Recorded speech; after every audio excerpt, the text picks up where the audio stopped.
Now we're going to start to take a look at how we can enhance certain portions of a portrait to gain a little bit more of a dramatic effect when we're viewing the images here inside of Photoshop. So what I'm going to do is I'm going to close this image up and I'm going to say don't save this image.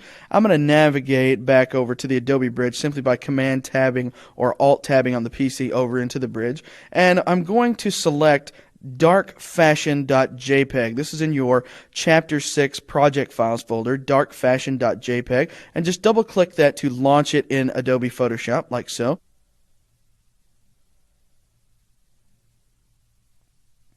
And what we're going to do with this photograph is we're going to enhance the eyes a little bit. When you're shooting portrait photography, you should always focus on enhancing the eyes, simply because that creates a little bit more of a dramatic effect on the photograph and really makes the eyes stand out and really draws you into the main portion of the subject. So there's a couple of ways that you can enhance the eyes, and I'm going to show you probably the quickest and the easiest way in this demonstration. So what we're going to do first is we're just going to duplicate this layer simply by using Command or Control J on the keyboard.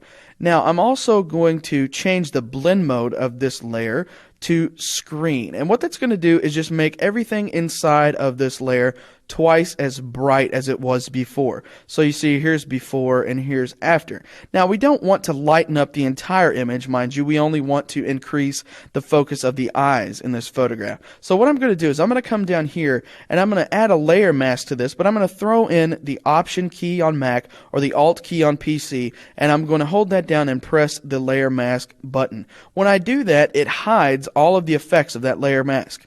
Now what I can do is grab my brush tool simply by hitting the B key on my keyboard. Then I can make sure that my foreground color is set to white, and I'm going to increase the size of my brush pretty significantly here, maybe to about 100 pixels. I'm also going to make sure that it's a soft edge brush. And then I'm going to come in here and I'm going to lower my opacity probably to about 50%. And then I'm going to come in here and I'm just going to brush in some of these areas in the eyes to lighten them up a little bit. So we'll just brush in like so. And I'll brush in over here as well. Let me zoom in just a little bit so you can get a better idea of exactly what I'm doing here. So I'm going to keep my brush at 50%, and I'm just going to continue to brush in until I get these eyes nice and bright. Now it's going to be a little hard here on this right hand side simply because his eye lies so much in the shadows.